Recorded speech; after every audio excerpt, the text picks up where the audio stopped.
damos a palavra ao senhor Divaldo Pereira Franco para proferir a conferência Espiritismo, 150 anos de luz e paz.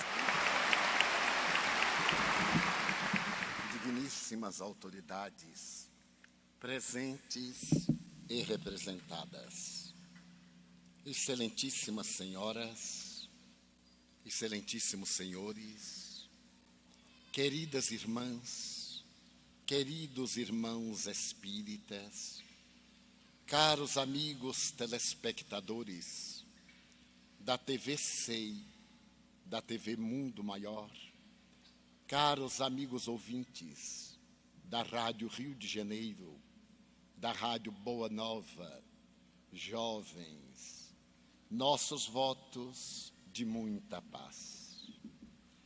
O eminente filósofo francês Charles Lacour, representante de Ernesto Renan na Academia Francesa de Letras, declarou com empáfia: a ciência e a razão, sinônimo de Deus, deverão governar o universo, pois que essa é a finalidade para a qual apareceram.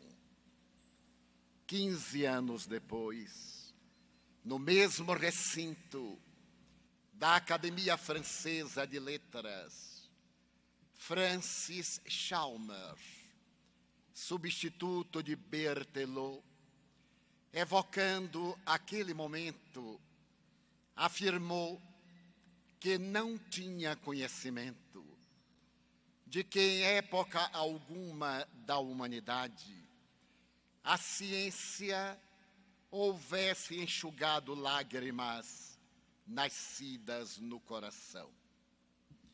É verdade que a ciência tem contribuído largamente para o desenvolvimento da sociedade terrestre.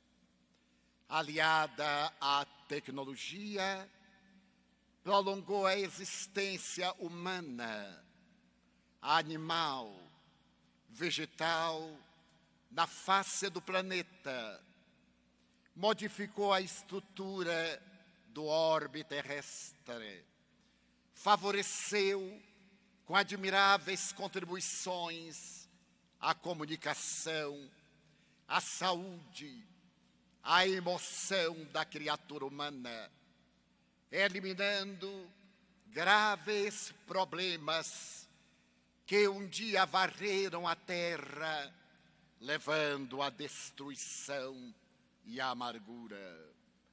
Mas a ciência não logrou enxugar as lágrimas que nascem no coração de alguém que viu partir para a imortalidade o ser querido que a morte arrebatou.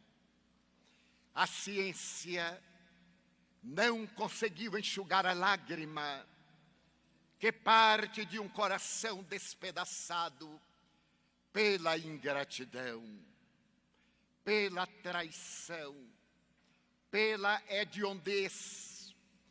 É certo que a ciência, através da doutrina médica, pode anestesiar a consciência, eliminar a dor física, prolongar a existência humana, enquanto a tecnologia faculte meio para a recuperação provável da saúde, mas de maneira alguma preencha a ausência de um ser querido que fez a longa viagem na barca de Caronte, atravessando as águas do Estígias na direção do desconhecido para ela.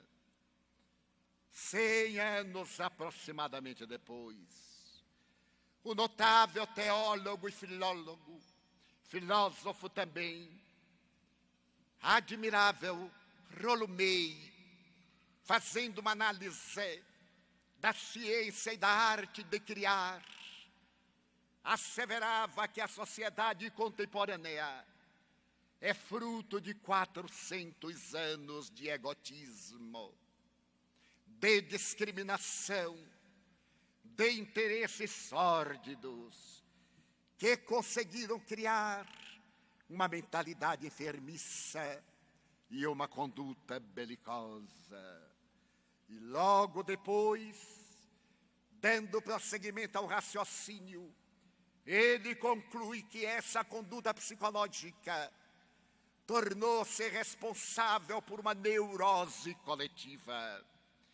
E apoiando o pensamento de Rolomei, o notável Erich Fromm estabelece que a sociedade contemporânea apenas encontrou orientações para as transações. A afetividade vem se transformando num jogo de interesses, no qual o mais forte tenta vencer o mais fraco e submetê-lo, através de cujo mecanismo pretende colocar-se acima do seu companheiro de lutas, explorá-lo por meios sórdidos, quando não consegue competir, e vencido pela inveja e pelo ciúme, traí-lo, reduzi-lo a uma postura ínfima que sempre agrada aos anões emocionais. Tem razão Rolomei e Erich Fromm, porque somos o resultado de uma filosofia pessimista, com as grandes exceções de homens e mulheres notáveis que nos últimos 250 anos contribuíram para alargar o pensamento intelectual no seio da sociedade que saía do iluminismo, rica de esperanças, mas se adentrava no materialismo de ordem dialética, histórica e mecanicista para vingar-se da noite medieval. Poderíamos evocar o pensamento de Arthur Schopenhauer, que, martirizado pelo complexo de inferioridade, segundo alguns dos seus melhores biógrafos, tenta traduzir no seu Dores do Mundo o pessimismo e o desencanto com a criatura humana.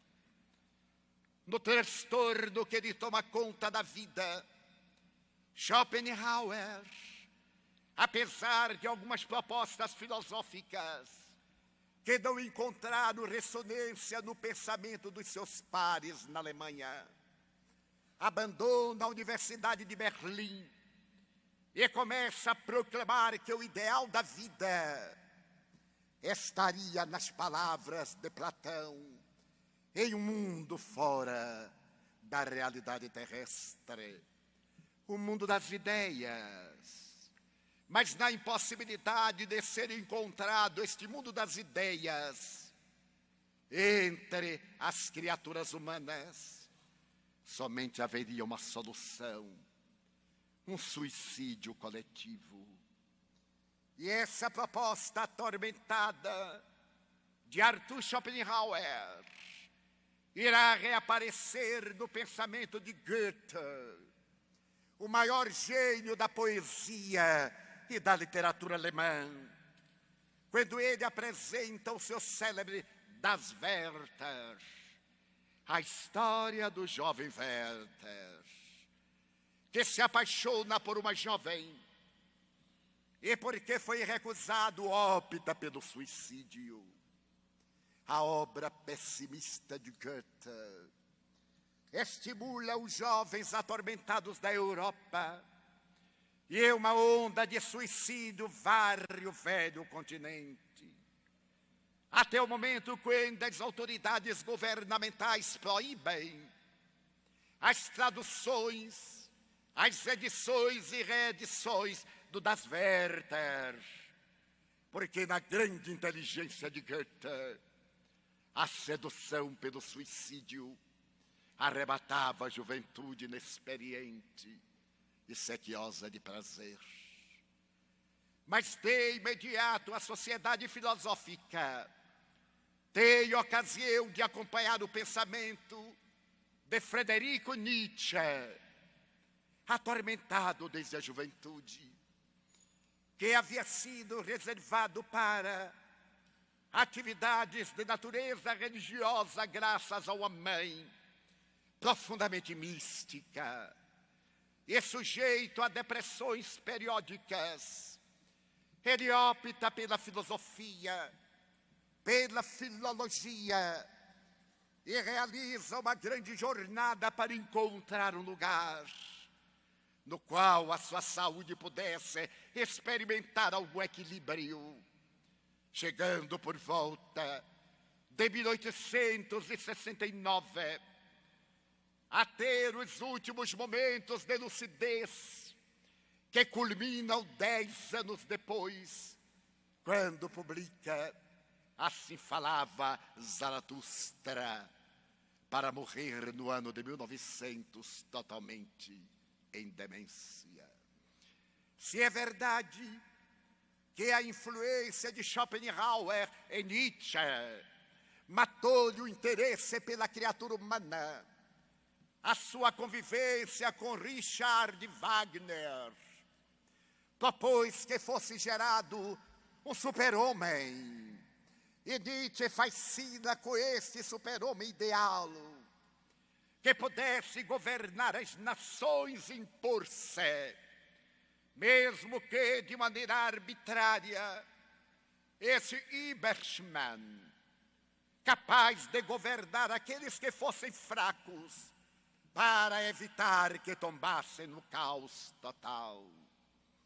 E Nietzsche, amargurado e triste, mais tarde revolta-se contra Richard Wagner e ironiza a sua música, dizendo que ela teria a qualidade da música de Bizet, para mergulhar logo depois nos tormentos psicológicos e psíquicos da sua própria amargura.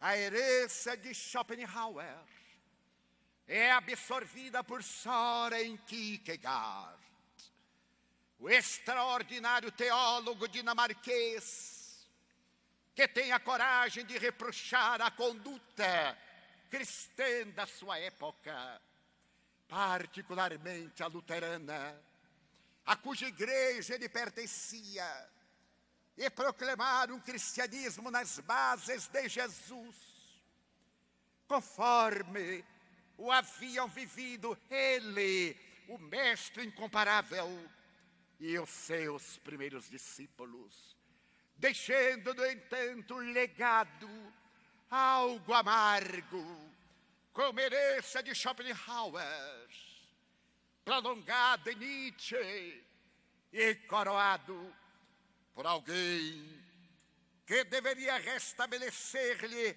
o ideal tormentoso.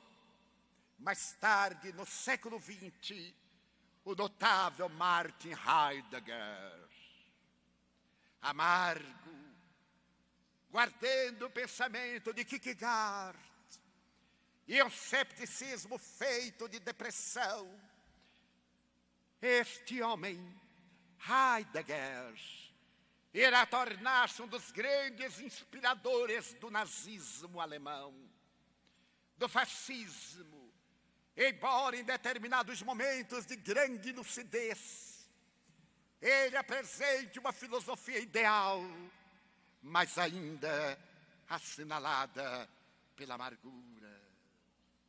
Transmite esse pensamento amargo e certamente lúgubre ao admirável Jean-Paul Sartre, que luta em favor da França dos esgotos de Paris, que vai capturado e volta à liberdade para continuar partição. E depois de considerar a tragédia do cotidiano, irá interrogar para que a moral, para que a vida se de um momento para o outro cai a bomba e tudo se transforma em caos.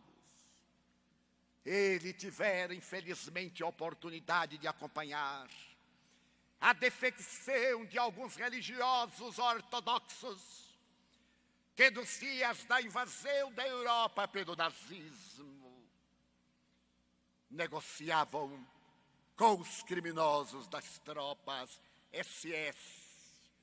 E percebeu que aquela crença religiosa que muitos professavam era deixada à margem no momento do testemunho, quando pais trocavam as suas filhas por uma barra de chocolate, ou desciam aos esgotos de Paris para buscar entre os habitantes animais das regiões imundas o alimento depois de haver perdido a dignidade. Onde a religião, onde a moral. E ao lado da extraordinária companheira, elabora a proposta do existencialismo, que será proclamado mais tarde em uma obra notável por Alberto Camus. Esse jovem da Argélia, que recebe o prêmio Nobel pela sua obra O Estranho ou Estrangeiro, e que ele analisa o paradoxo da vida, através do qual, depois do homicídio covarde de um árabe, o julgamento está mais na base da sua conduta em relação à morte de sua mãe naquela tarde quente de Argel, quando depois de inumá-la, ele vai ao lupanar para asfixiar não as suas lágrimas, mas o desgosto pela sociedade. Mas esse pessimismo tomou conta de homens notáveis como Leon Tolstói, na sua notável Ana Karenina, que também opta pelo suicídio, impossibilitada de realizar os seus ideais. O Fedor Dostoiévski, quando, depois de experimentar o exílio a que foi relegado na Sibéria, de apresentar-se atormentado como alcoólico, epiléptico, atirado a uma trampa, passando os dias no bafão, tornando-se frequentador dos ambientes sórdidos, e escreve O Jogador, os irmãos Karamazov, e apresenta uma filosofia de amargura, embora fosse teísta, culminando em Franz Kafka, no seu Metamorfose, ou no Processo, exaltadas as duas obras no teatro, na literatura, na cinematografia como ideais. Aquele tormento do jovem que tinha um conflito com o pai, que era o próprio Franz Kafka. Mas nesta paisagem, a 18 de abril de 1857, em uma manhã, quando sopravam os últimos ventos do inverno prolongado e anunciava-se a primavera em Paris, um homem extraordinário, residente na rua de Martyrs, recebe um volume e abre-o, e então lê Le Livre des Esprits. Ele compulsa a obra. A companheira acerca-se-lhe, tem os olhos túmidos de lágrimas e o coração dominado de uma grande emoção. O professor Hippolyte Lyon, Denis Arrivai, abraça eternamente Amélie Gabrielle Boudet, a doce Gabi, em um elevo, porque ali estava a obra que deveria iluminar a humanidade do porvir. A senhora Melanie Danty, a viúva de Edward Danty, que houvera publicado outras obras do professor Rivailo, mandara-lhe o livro conforme prometera. E ele então, depois de ascular a testa da querida companheira, sai e marcha da rua de Martira até Palais Royal, 2 quilômetros aproximadamente, e adentra-se pela Galeria d'Orléans e dirige-se ao número 13, Librairie Danty. Sobe uma pequena escada até o mezanino e abraça a viúva Danty. Agradece-lhe emocionadamente. O jovem Edouard Henry, filho do ex-proprietário, saúda-o. Congratulações, professor Rivaio. A obra está ali na vitrine, sobre um tecido de veludo. E nós tivemos a oportunidade de mandá-la também para os senhores Didier e Ledoyen. Ela acabou de chegar a menos de 1h30 de Saint-Germain-de-Laye, onde foi impressa, cidade periférica aproximadamente a 20 quilômetros de Palais Royal. Todos sorriem quando se adentra pela livraria que era célebre, uma personalidade singular. Nicolau Camille Flammarion, o maior astrônomo da Europa na oportunidade. Aquele Flammarion que, aos 19 anos de idade, fora nomeado diretor do Observatório Astronômico de Juvisy e era um enamorado das estrelas. Ele vê o livro na vitrine, acerca-se da banca, toma um exemplar e começa a lê-lo.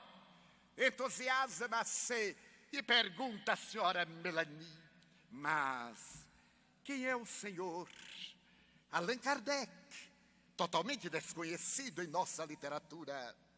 Ao que ela redargui: em um momento muito feliz, senhor Flammarion, aqui está Allan Kardec, le professeur Rivail. Os dois gigantes estreitam as mãos e firmam um pacto de amizade que a morte não interromperá. No dia 31 de março de 1869, quando Allan Kardec desencarna entre 11 horas e meio-dia, na passagem Santana, onde morava, depois de haver atendido um livreiro que fora buscar o exemplar da Revue Spirita. No discurso que ele teve a ocasião de proferir no cemitério de Montmartre, onde foram inumados despojos materiais de Allan Kardec por primeiro, depois que falaram 3 oradores, ele terá a ocasião de dizer: nós sabemos que tu estás aqui, mestre, da mesma forma que esse sol generoso que nos aquece e que nos oferece raios infravermelhos e ultravioletas que são invisíveis, tu também aqui estás, embora não te vejamos.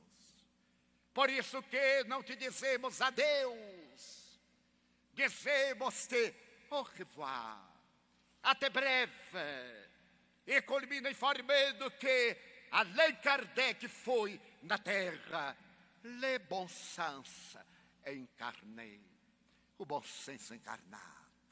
Elogio extraordinário que se faz a um homem naquela manhã de 18 de abril de 1857, quando raia a aurora do mundo, do espírito imortal, começam a esparzir-se as luzes da imortalidade da alma, não mais através de tradições, de ortodoxias, de cerimoniais ou de superstições, mas através de uma doutrina que é uma ciência, uma filosofia e a religião cósmica do amor, para poder enfrentar todos os desafios do progresso que a Terra experimentaria na sucessão dos Evos que viriam depois.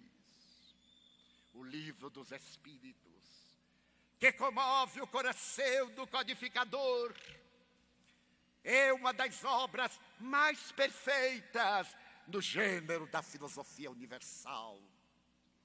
É uma obra granítica, porque dela, na sua estrutura, a partir de março de 1860, quando está reformulada, ampliada e definitiva, ela irá dar corpo às outras obras que constituem a codificação espírita.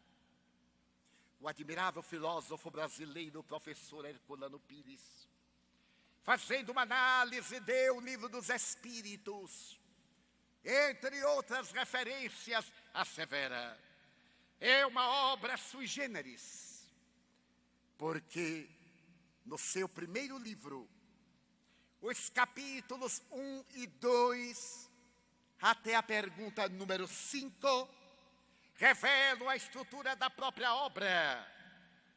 É a parte da obra que se explica a si mesma. E quando mais tarde aparece o Livro dos Médiuns, ele é um desdobramento da pergunta número 6 do capítulo 2, até a última, quando trata da paranormalidade humana. O Evangelho segundo o Espiritismo, que é a terceira obra, ao ser publicada em 1864, é um desdobramento das leis morais, a terceira parte do Livro dos Espíritos. E mais tarde, quando é publicado em 1865, o livro O Céu e o Inferno, ele retirado da quarta parte da obra, Esperanças e Consolações. E quando mais tarde a Gênese é publicada, eis que ela é um desdobramento de partes do livro terceiro, principalmente quando aborda os problemas genéricos e da evolução da Terra. Mas as duas pequenas obras, O Principiante Espírita, é um desdobramento da introdução da obra e dos prolegômenos. Sairá então o que é o Espiritismo. 5 obras fundamentais, 2 complementares, em um todo monolítico, que não se pode dissociar uma das outras, porquanto elas constituem, na sua harmonia incomparável, o edifício da revelação espírita.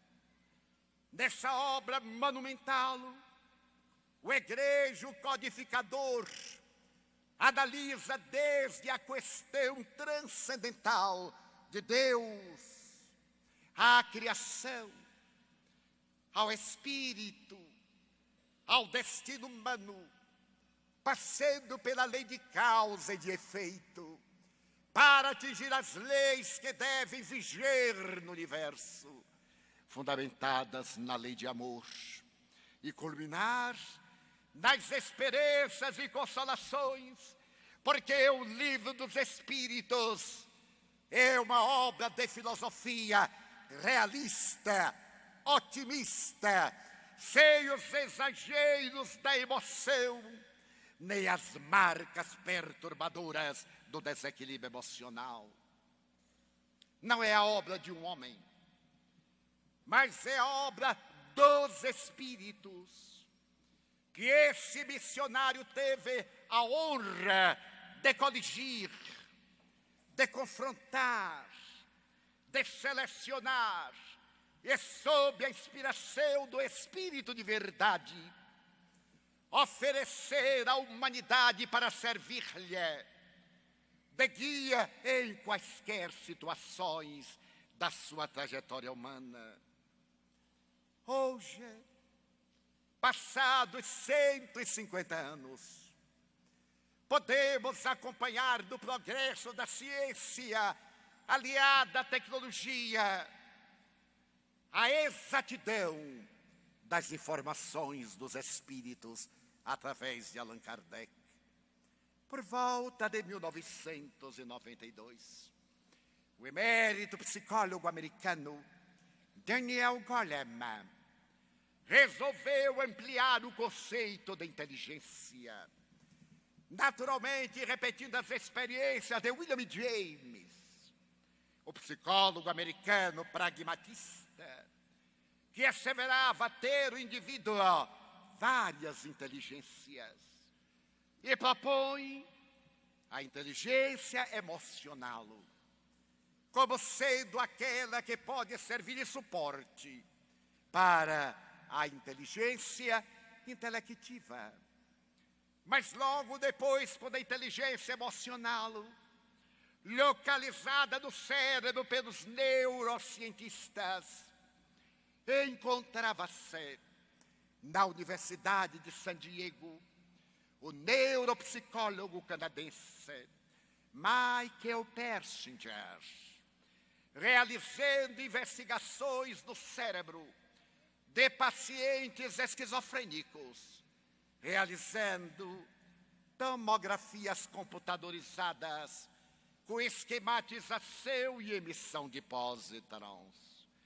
Ele desejava encontrar a causa profunda das convulsões e as razões psicogenéticas desses transtornos que tanto afetam a humanidade. De repente, ele é surpreendido por uma reação cerebral quando se apresenta entre os lobos frontais uma peregrina luminosidade, uma chama que parecia tremer, e repete a experiência em dezenas de epilépticos e constata que nesta região dos lobos temporais o cérebro humano emite uma certa luminosidade.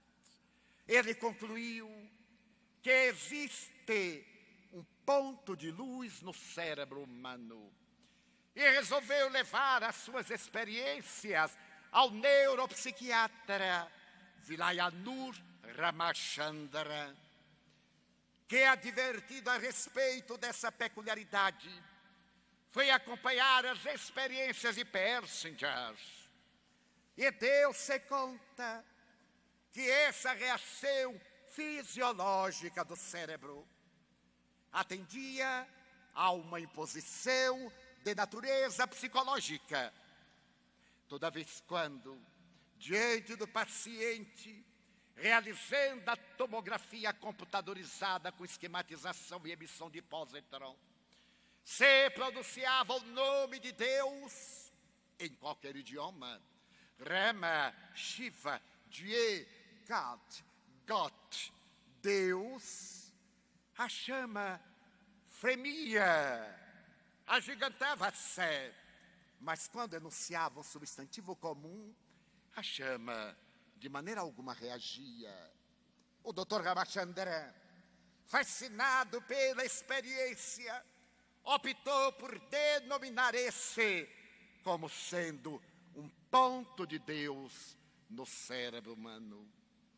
As experiências prosseguiram agora na Universidade de Los Angeles, na mesma Califórnia, e chegaram ao conhecimento da doutora em física quântica, Dana Zohar, mestra da Universidade de Oxford, na Inglaterra, que passava por um período de depressão profunda, procurando entender o ser quântico, e que ante as informações publicadas na revista Nature, uma das mais respeitáveis da ciência médica mundial, optou por vir à Califórnia para acompanhar essas experiências.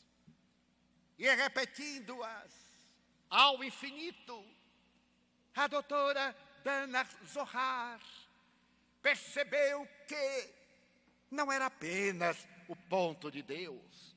Nesta região havia algo mais.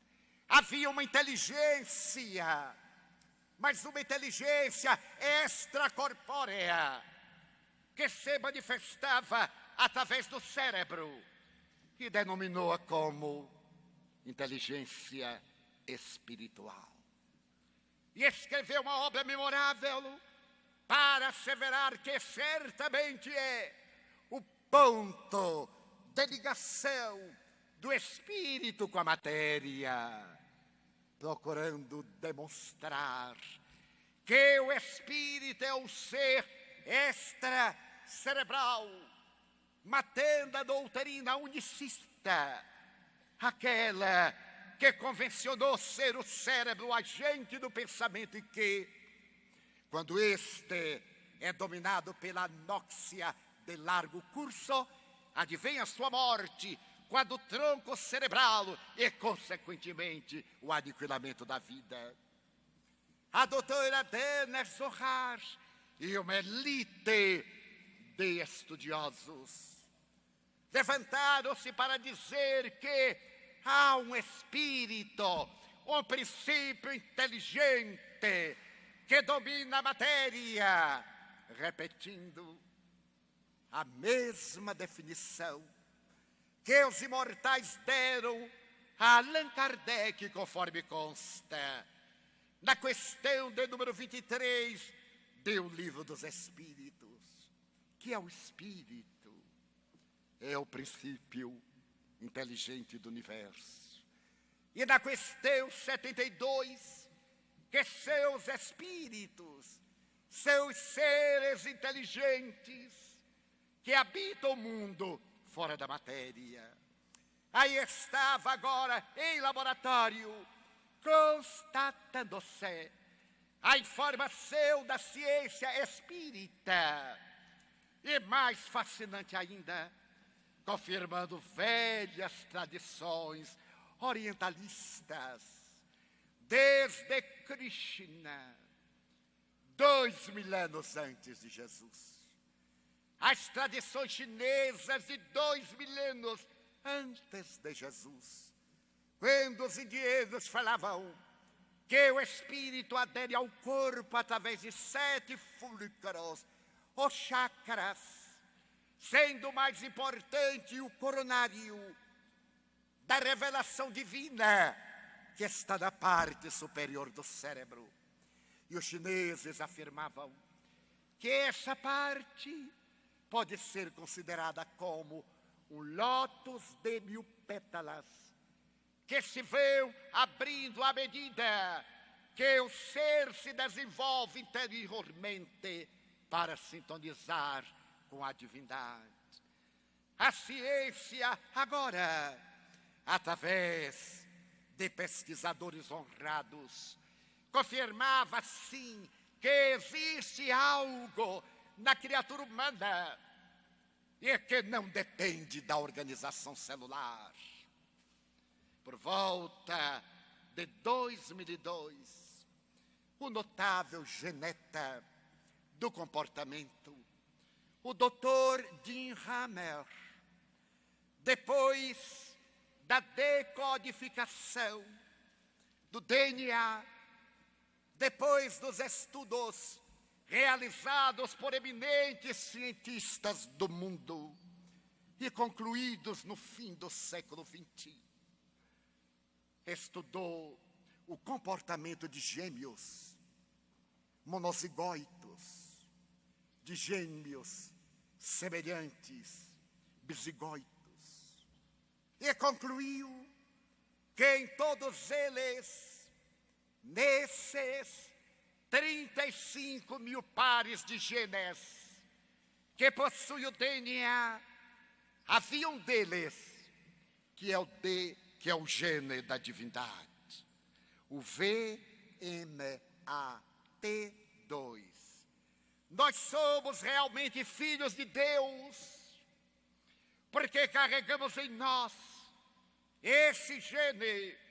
Somos herdeiros de Deus, que está íncito em nós, energeticamente, como dizia Platão, que vimos do mundo das ideias para onde retornávamos, como asseverou Jesus, que a terra era a nossa escola e Allan Kardec é o mundo de provas e de expiações, aonde desenvolvemos o nosso Deus interno, na busca do Samadhi, da iluminação, desse reino interno que penetraremos para poder descobrir Deus e trazê-lo para fora. Então, a genética do comportamento, através de um dos seus mais ilustres membros, e toda uma equipe de investigadores anui com o Livro dos Espíritos a respeito do nosso Deus interno, do conhece-te a ti mesmo, da questão 919 do Livro dos Espíritos. A melhor maneira, o método mais eficaz para poder libertar-se das más inclinações e para poder ser feliz neste mundo. 150 anos de bênçãos e de dádivas, que vem hoje consolando milhões de criaturas humanas. Entre o avesso das neurociências, que praticamente decodificaram o cérebro humano, nós vemos esplender o Espiritismo, anunciando que os tempos são chegados, porém convidando-nos a uma reflexão profunda em torno do conhecimento, mas principalmente da vivência do conhecimento, como propôs o Espírito de verdade. Espíritas, amai. Este é o primeiro mandamento. E instruí-vos, porque o amor, quando não é esclarecido, transforma-se em paixão mórbida. E o conhecimento, quando não recebe o calor da afetividade amorosa, transforma-se em gume da frialdade destrutiva. O Espiritismo reúne o amor e o conhecimento para proporcionar a sabedoria, as duas asas, para levar a criatura humana do vale sombrio da sua peregrinação aos altos cimos da divina misericórdia, através da ação da caridade.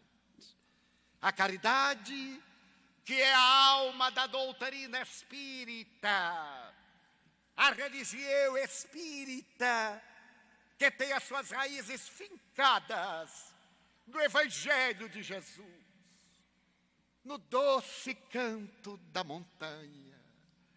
Quanto me recordo de Mohandas Karamchand.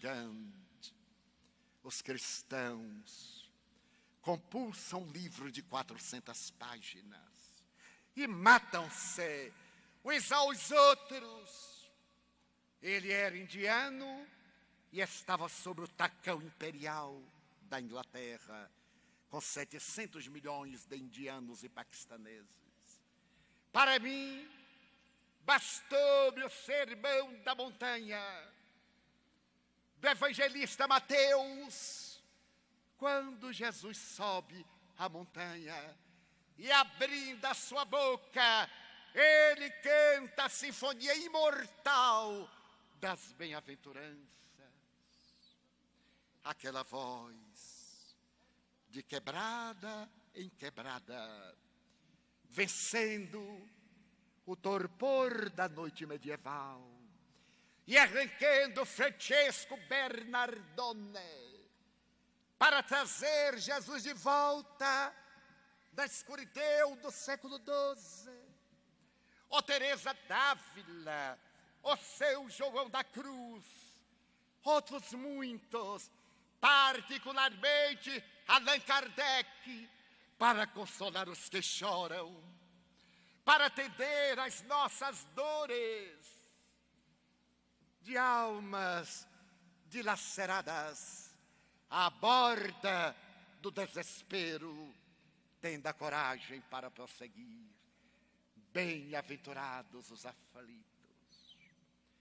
Ninguém cantou como ele o amor à humanidade, à Galileia romanesca, das multidões simples e sofredoras.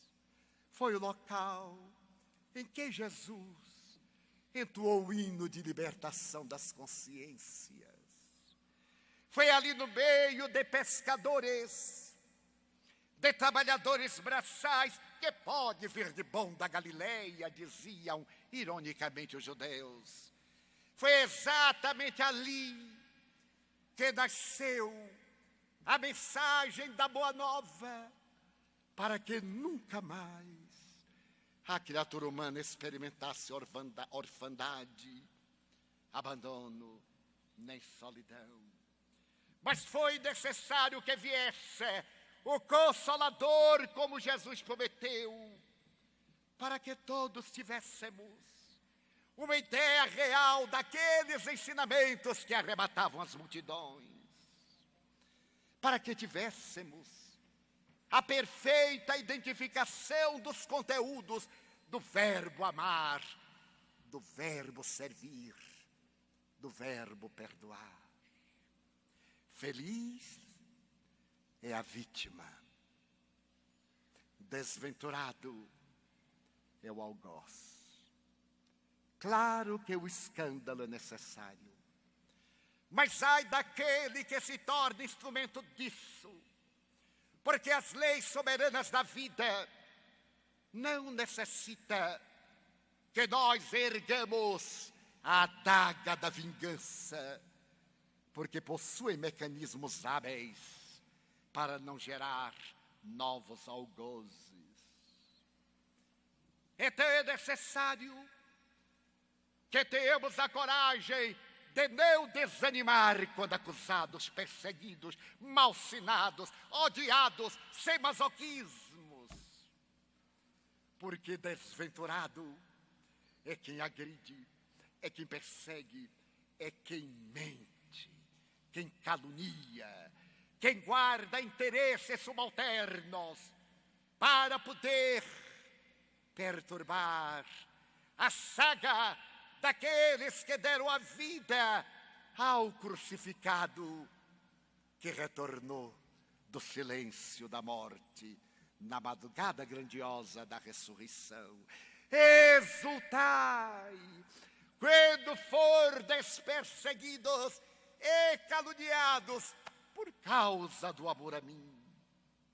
Alegrai-vos, vós que chorais, porque logo depois tereis ocasião de sorrir. É este evangelho que a doutrina espírita nos traz. Da mesma forma que houve aquela Galileia, também havia um pouco mais acima a Judeia, das mentes frias, da vã cultura, da astúcia, da perversidade, da traição. Notem esse detalhe. Dos 12 discípulos que Jesus chamou, 11 eram galileus, um era judeu, Judas de Iscariote, aquele que o traiu. É necessário que reflexionemos a respeito desse judeu no sentido filosófico da palavra, que não teve a força de ser fiel ao amigo, mesmo amando. E daqueles 11 ingênuos, simplórios, cantores da Galileia, que depois mudariam a estrutura da terra, como disse Renan, Jesus é o zênite e é o nadir da humanidade. Seu berço dividiu a história em antes e depois dele. Ninguém que se lhe compare. No seu discurso do dia 22 de maio de 1862, no Colégio de França, na aula inaugural, ele então declarou: Jesus é um homem incomparável. Esse Jesus, modelo e guia, que o Espiritismo nos traz. Alegrai-vos, vós que chorais. Tende confiança, mantende o ânimo, prosseguir sem desalento, voltados para o bem inefável e para o amor incondicional. Jesus, meus filhos, é o nosso caminho, levando-nos à verdade e à vida. Estais informados de como proceder diante das penosas injunções.